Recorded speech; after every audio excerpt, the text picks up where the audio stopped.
घमासान मचा हुआ है। तेजस्वी यादव के बाद अब लेफ्ट फ्रंट ने भी लाल आंख दिखा दी है। लेफ्ट ने 43 सीटों पर दावा ठोक दिया है। ये रिपोर्ट देखिए।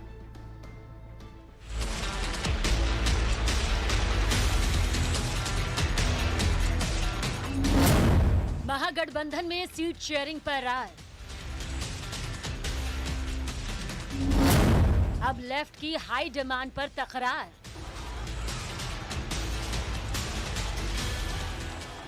तेजस्वी यादव के सभी 243 सीटों पर अपना चेहरा आगे करने के बयान के बाद अब महागठबंधन में खलबली मचाने वाला नया बयान लेफ्ट की तरफ से सामने आया। लेफ्ट कह रहा है कि वो अपनी सीटें कम करने को तैयार नहीं, बल्कि और सीटें चाहता है। मतलब साफ है, लेफ्ट किसी भी कीमत पर 29 सीटों पर रुकने वाला नहीं। उधर कांग्रेस पहले ही कह चुकी है कि गठबंधन में 3 नए दलों के आने के बाद सभी को एडजस्ट करना होगा, यानी गठबंधन को बचाने की कोशिश में गांठ और उलझती जा रही है। हमने तो बहुत साफ कहा था 243 सीट है, इसमें 40-45 सीट पर हमारी पूरी तैयारी है। इतना बाकी सहयोगी दल वो माले पर भरोसा कर सकते हैं। 243 में 43 की जिम्मेदारी हम लोगों की है। शेष 200 सीट बाकी तमाम दल संभाल ले, इस पर बात होगी। हम लोग तैयारी कर रहे हैं। बेतिया से आए दीपांकर भट्टाचार्य के इस बयान ने महागठबंधन के भीतर नई दरार खोल दी है। लेफ्ट का कहना है कि उसके पास ठोस तर्क हैं। पिछले चुनाव में लेफ्ट कोटे में 29 सीटें आई थी, जिनमें से 19 उसने जीती, यानी स्ट्राइक रेट 65% से ज्यादा रहा। खासकर सीपीआई माले ने 19 में से 12 सीटें जीतकर 63% का जबरदस्त प्रदर्शन किया था। इसके मुकाबले कांग्रेस की परफॉर्मेंस काफी कमजोर रही। यही वजह है कि इस बार लेफ्ट मान रहा है कि उसके लिए ज्यादा सीटें मांगना जायज है।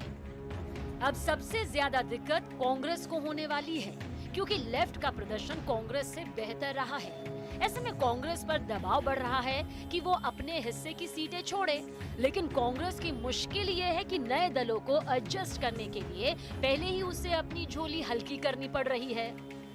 हमारा आपस में इस तरह का रिश्ता है कि वो कहेंगे आप प्रधानमंत्री, हम कहेंगे आप मुख्यमंत्री, न वो न हम किसी बात का बुरा मानते हैं। ये आप लिख कर ले लीजिए। हमारा पूरा गठबंधन, सीटों पे तो हम आपस में तय कर लेंगे, आपको बता ही देंगे, लेकिन हमारा पूरा गठबंधन एक भी वोट चोरी नहीं होने देगा।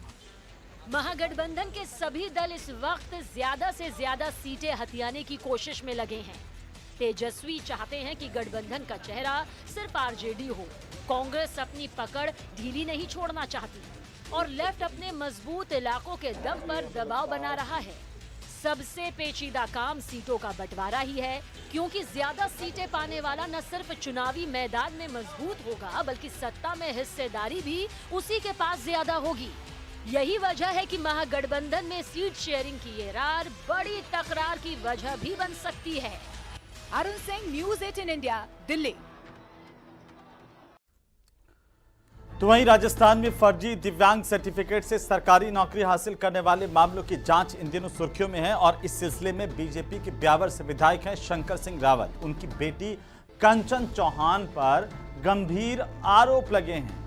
कहा यह जा रहा है कि उन्होंने दिव्यांग कोटे से नायब तहसीलदार की नौकरी हासिल की, जबकि वो दिव्यांग है ही नहीं। हंगामा बढ़ा तो खुद विधायक सफाई के लिए सामने आए, लेकिन अब एसओजी जांच करेगी कि बेटी का सर्टिफिकेट सही है या फिर जाली है। ये रिपोर्ट देखिए।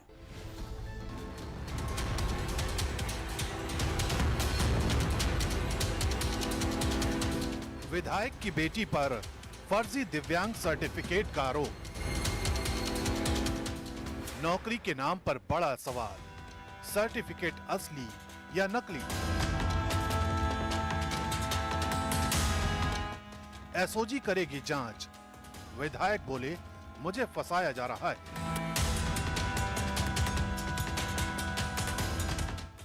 ब्यावर विधानसभा से चौथी बार विधायक बने शंकर सिंह रावत इन दिनों सबसे बड़े विवाद से घिर गए। उनकी बेटी कंचन चौहान पर आरोप है कि उन्होंने दिव्यांग होने का फर्जी दावा करके सरकारी नौकरी पाई। कहा जा रहा है कि कंचन ने जाली सर्टिफिकेट बनवाकर दिव्यांग कोटे से नायब तहसीलदार की नौकरी हासिल की। इस मामले में शिकायत राजस्थान लोक सेवा आयोग तक पहुंची। आयोग ने एसओजी को जांच सौंप दी।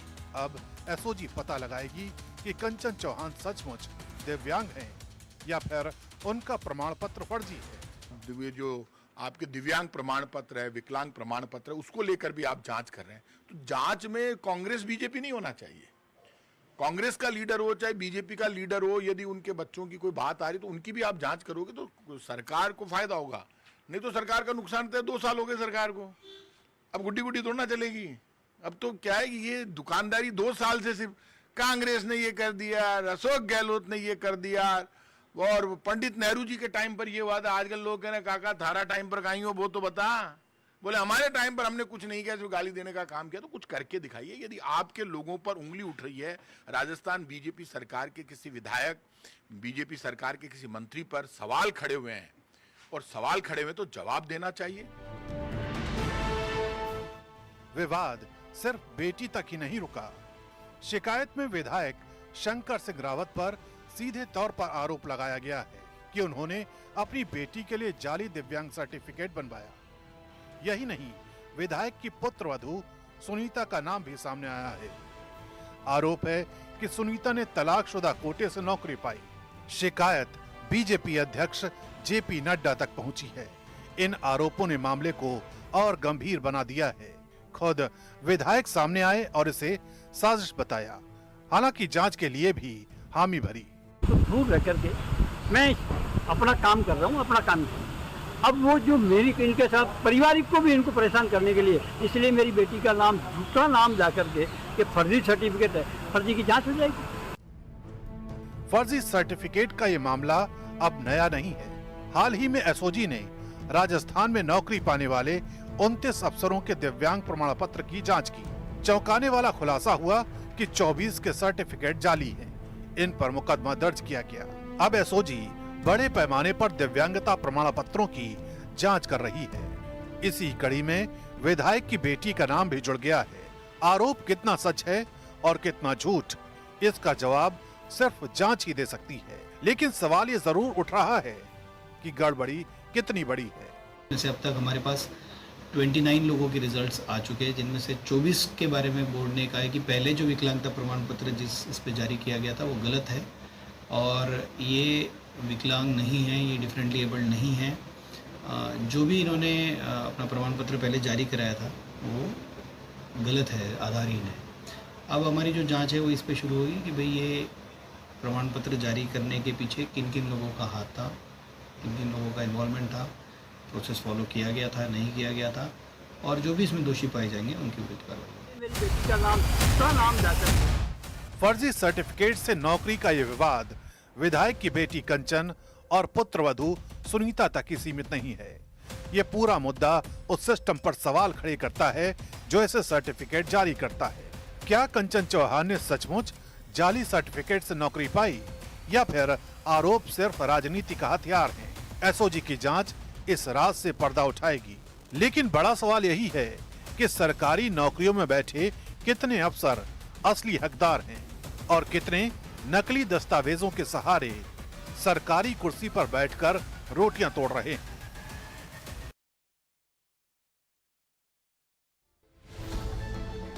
तो वहीं बीएमडब्ल्यू हादसे के बाद गगनदीप और उसके पिता जविंदर सिंह पर सवालों का नया सिलसिला शुरू हो गया है।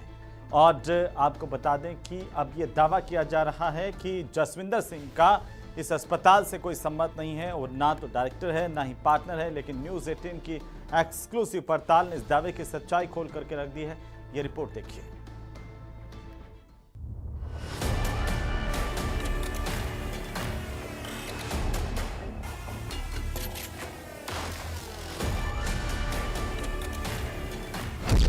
बीएमडब्ल्यू कांड पर न्यूज 18 इंडिया की पड़ताल।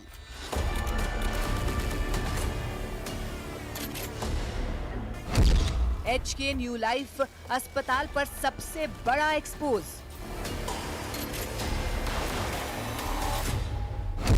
सामने आया न्यू लाइफ अस्पताल और गगनप्रीत के पिता का लिंक। अस्पताल में पिता का दबदबा, आरोपी गगनप्रीत हुई बेनकाब।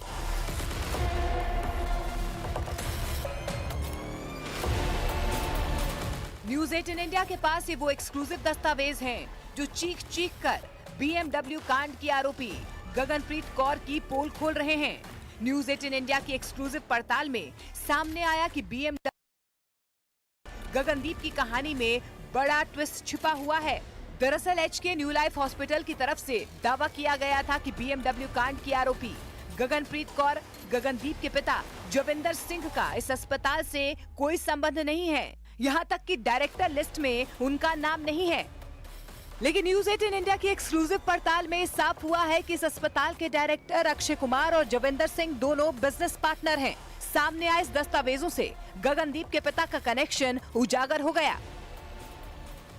यही वजह रही कि 14 सितंबर को दोपहर धौला कुआं के पास मोटरसाइकिल पर सवार वित्त मंत्रालय के अधिकारी नवजोत सिंह और उनकी पत्नी को BMW कार से टक्कर मारने के बाद गगनप्रीत कौर पास के किसी अस्पताल में ना ले जाकर 22 किलोमीटर दूर GTP नगर के निजी अस्पताल HK न्यू लाइफ हॉस्पिटल ले गई। लेकिन तब तक काफी देर हो चुकी थी और अस्पताल पहुंचने से पहले ही वित्त मंत्रालय के अधिकारी नवजोत सिंह ने दम तोड़ दिया था। अगर आरोपी गगनप्रीत और उनके पति घायल नवजोत को पास के किसी अस्पताल में भर्ती करवाते तो शायद उनकी जान बच जाती। आरोपी गगनप्रीत कौर से जब इतनी दूर के हॉस्पिटल में भर्ती करवाने पर सवाल किया गया तो उनका जवाब था कि न्यू लाइफ अस्पताल के इलाज पर बहुत भरोसा था, इसीलिए वो घायल नवजोत सिंह को वहां पर ले गयी। लेकिन जब इस सनसनीखेज सड़क हादसे पर न्यूज 18 इंडिया ने एक्सक्लूसिव पड़ताल की तो सारी सच्चाई परत दर परत खुलती चली गई।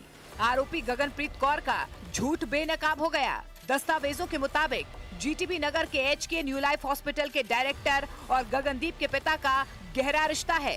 दोनों कई कंपनियों में पार्टनर हैं। इसीलिए गगनप्रीत घायल नवजोत को इस अस्पताल में लेकर आई, क्योंकि इस अस्पताल में गगनप्रीत के पिता का डंका बजता था। न्यूज 18 इंडिया की एक्सक्लूसिव पड़ताल में कई ऐसी कंपनियों के नाम सामने आए हैं जिनमें आरोपी गगनप्रीत कौर के पिता जविंदर सिंह और HK न्यू लाइफ हॉस्पिटल के डायरेक्टर अक्षय कुमार पार्टनर हैं। New life luxury realtors private limited ये वो कंपनी है जिसमें BMW कांड के आरोपी गगनप्रीत कौर के पिता जविंदर सिंह और अक्षय कुमार डायरेक्टर हैं। दूसरी company Vance packaging private limited का नाम सामने आया है, इसमें भी जविंदर सिंह और अक्षय कुमार डायरेक्टर हैं। तीसरी company Bharat health and wellness private limited है, इसमें भी दोनों डायरेक्टर हैं। इसी तरह चौथी company Bharat elite hospital private limited के दस्तावेजों में डायरेक्टर के नाम के पहले जविंदर सिंह और अक्षय कुमार लिखा है। पांचवी company new life advance diagnostic private limited में भी दोनों पार्टनर हैं। यानी यही वो कनेक्शन है जिसकी वजह से आरोपी गगनप्रीत तड़पते वित्त मंत्रालय के अधिकारी को पास के अस्पताल ले जाने के बजाय 22 किलोमीटर दूर उस अस्पताल लेकर गई थी जहां उसके पिता का दबदबा था।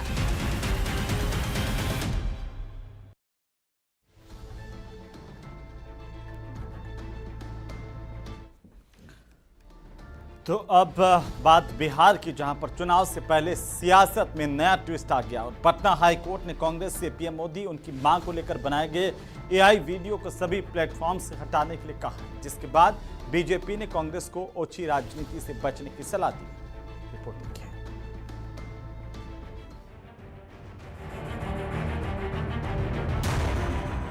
बिहार में चुनावी सरगर्मी के बीच कांग्रेस ने हाल ही में एक AI वीडियो जारी किया था। इस वीडियो में दिखाया गया था कि पीएम मोदी की मां उनके सपनों में आती हैं और उनसे बात करती हैं। बीजेपी ने इस वीडियो पर कड़ी आपत्ति जाहिर की और अब पटना हाई कोर्ट ने कांग्रेस को बड़ा झटका देते हुए वीडियो हटाने के आदेश दे दिए हैं। कोर्ट ने क्या कहा है वो भी जान लीजिए। AI वीडियो को हटाने के आदेश दिए गए। वीडियो में पीएम मोदी और उनकी मां को दिखाया क्या था। कांग्रेस ने हाल ही में AI वीडियो जारी किया था। सभी सोशल मीडिया प्लेटफॉर्म से वीडियो को हटाने के आदेश दिए गए। बीजेपी ने इस वीडियो को लेकर कांग्रेस पर कड़ी आपत्ति जाहिर की। आदेश के आने के बाद बीजेपी के राष्ट्रीय प्रवक्ता शाहनवाज हुसैन ने इसका स्वागत किया और कांग्रेस को चेतावनी दी कि इस तरह की ओछी हरकतों से वो बाज आएं, नहीं तो बिहार में 0 पर आउट हो जाएंगे। पूरा बिहार उनका जन्मदिन मना रहा है, पूरा देश मना रहा है, पूरी दुनिया मना रही है, लेकिन प्रधानमंत्री के लिए जो अपमानित शब्द कहा गया था, उनकी मां को गाली दी गई थी, उसके बाद कांग्रेस पार्टी ने बेशर्मी के साथ AI का वीडियो बनाकर जो डाला सोशल मीडिया पे, पटना हाईकोर्ट बहुत सख्त हुआ है, उसने सख्त निर्देश दिए, फटकार भी लगाई है और कहा एआई जनरेटेड जो वीडियो है उसको हटाने का भी निर्देश दिया है। कांग्रेस अपनी ओछी हरकत से बाज आए, नहीं तो 0 पे आउट हो जाएगी कांग्रेस बिहार में। इस मामले पर अन्य दलों की प्रतिक्रियाएं भी सामने आई। अगर न्यायालय ने आदेश दिया है कि एआई और सोशल मीडिया से वो वीडियो डिलीट किया जाए तो उनके आदेश का पालन होगा, लेकिन जिस प्रकार से भारतीय जनता पार्टी इस पूरे मामले को राजनीतिक रंग दे रही है वो स्वस्थ लोकतांत्रिक व्यवस्था के लिए कतई उचित नहीं। हम देश के कोर्ट का सम्मान करते हैं और देश के कोर्ट के हर एक फैसले का भी सम्मान करते हैं। हम कोर्ट से ये भी आग्रह करेंगे कि बिहार राज्य के एक मंत्री ने जो एक गरीब अति पिछड़ा का जो बेटा है उसकी मां को जो भद्दी गालियां दी थी उस पर भी संज्ञान लिया जाए। हम लोगों का हाथ जोड़ के आपसे आग्रह होगा। आज माननीय उच्च न्यायालय पटना ने इसको गलत माना, सोशल मीडिया से हटाने का निर्देश दिया। वैसे लोगों के लिए आईना है जो यह कहते हैं कि संविधान संकट में है। संविधान है तो न्यायपालिका है, और न्यायपालिका है तो किसी के मां और पिता पर इस तरह की आपत्तिजनक